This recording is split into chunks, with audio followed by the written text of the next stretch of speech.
September 26, 1983. A man sat in a Soviet military bunker south of Moscow and stared at a screen. The screen said, "Launch detected. 5 American nuclear missiles. Inbound." His name was Stanislav Petrov. He was a lieutenant colonel. He had 23 minutes. He decided it was a false alarm. He was right, and the world did not end that night. 1983 was the most dangerous year of the Cold War since the Cuban Missile Crisis. President Reagan had called the Soviet Union an evil empire. The Soviets took this seriously. Reagan had announced the Strategic Defense Initiative, a space-based missile defense system. The Soviets saw it as preparation for a first strike. The two superpowers had combined tens of thousands of nuclear warheads. Either could destroy human civilization in an afternoon. The doctrine was called Mutual Assured Destruction. It was abbreviated MAD. On September 1, 1983, 3 weeks before Petrov's shift, a Soviet fighter jet shot down Korean Airlines Flight 007. All 269 people aboard were killed. Washington was furious. Moscow was defensive.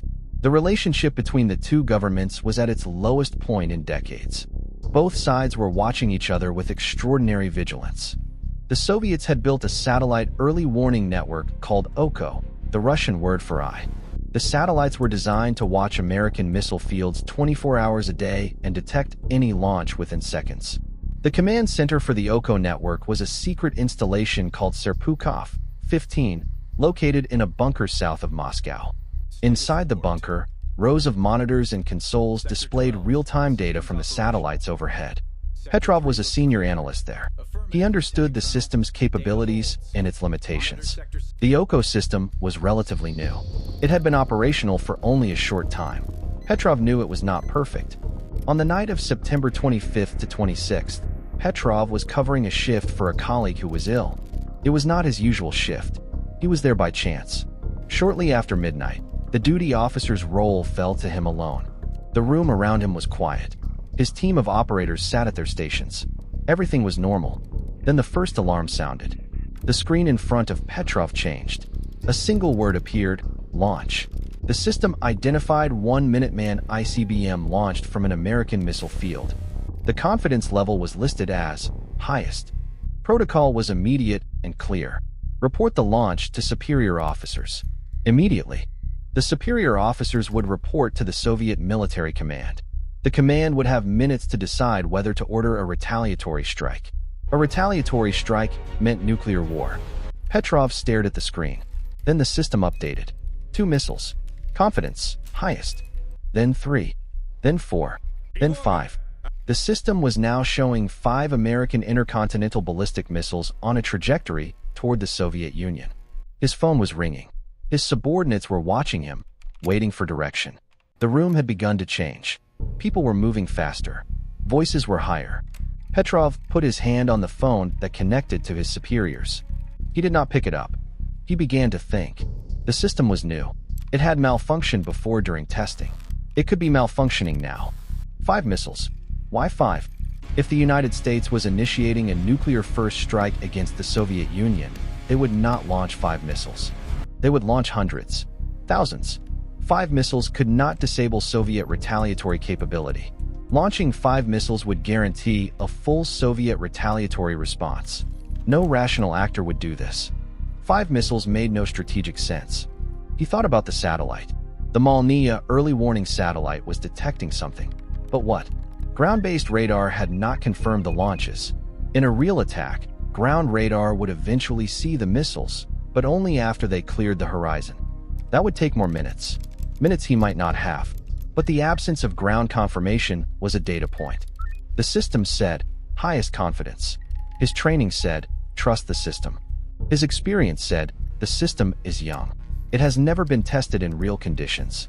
His judgment said, 5 missiles is not how a nuclear war starts. His hands were shaking, he would say later. He was 44 years old. He had a wife, a daughter. He lived in a normal apartment. He was a man who had studied these systems for years, and in this moment he was alone with what he knew. The clock was moving. 15 minutes since the first alarm. He picked up the phone.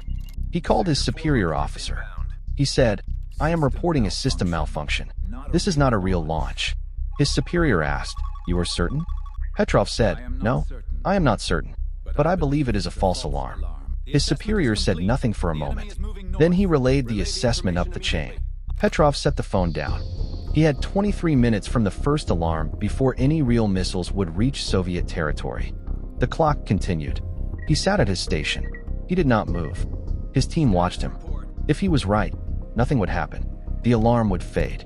No missiles would arrive. If he was wrong, somewhere in the Soviet command structure, the decision to launch a retaliatory strike was being made right now. He could not know which it was. No one could know until the time ran out. He said later that in those minutes, he felt something he could not describe. Not fear exactly. Something beyond fear. He had made a decision that no training had fully prepared him for. 20 minutes since the first alarm. 21 minutes. 22 minutes. 23 minutes. The window passed. No impact reports came in. The alarm faded from the screen. The system reset. Nothing had happened. No missiles. No explosions. No war. It had been a false alarm. The cause was later identified. A rare alignment of sunlight reflecting off high-altitude clouds at precisely the angle needed to fool the Molniya satellite into registering missile launches. The system had seen the sun. It had reported nuclear war. Petrov had been right. He had also been lucky. His reasoning was sound, but his information was incomplete. He had made a judgment call with 23 minutes and imperfect data. An investigation followed. The investigators confirmed the false alarm. They also noted that Petrov had failed to properly maintain his duty logbook during the incident. He was officially reprimanded for this. There was no medal, no commendation, no official recognition of any kind. His superior, who had relayed the false alarm report upward, was also uncomfortable with what had happened. The incident was classified, top secret. It would not be officially acknowledged for years. Petrov was transferred to a less sensitive position. He took early retirement shortly after. He returned to Fryazevo, a small town outside Moscow. He lived in a small apartment with his wife Raisa. He did not talk about what had happened. He could not. It was a state secret. He had a garden. He watched television. He lived quietly. He told no one. After the Soviet Union collapsed in 1991, documents began to be declassified. In 1998, a retired Soviet colonel publicly mentioned the 1983 incident. Western journalists began to investigate. The story emerged slowly. The world learned that in September 1983, the Soviet early warning system had reported a nuclear attack that never happened. And that one man, a lieutenant colonel covering a colleague's shift, had decided not to report it as real. Petrov was invited to speak at the United Nations in New York. He received international awards. The World Citizen Award, the Dresden Peace Prize. He was uncomfortable with all of it. He kept saying, "I was just doing my job." He said, "Any other officer might have done the same thing. I happened to be there." He said, "I was not a hero. I was a man who had a problem and tried to solve it." Petrov returned to his small apartment in Fryazevo after every ceremony. His wife Raisa died in 1997. He lived alone after that. He was asked many times, "Do you regret anything?" He said, "I regret nothing about the decision. The decision was correct." He was asked, "Were you afraid that you were wrong?" He said, "Of course, but being afraid does not help. Thinking helps." Stanislav Petrov died on May 19, 2017. He was 77 years old. His death was not announced publicly for several months. A German journalist noticed it. He received no state funeral. Russia made no official statement. He is buried in Fryazevo. On the night of September 26, 1983, the computer said, "Highest confidence." He looked at it and said, "I don't think so."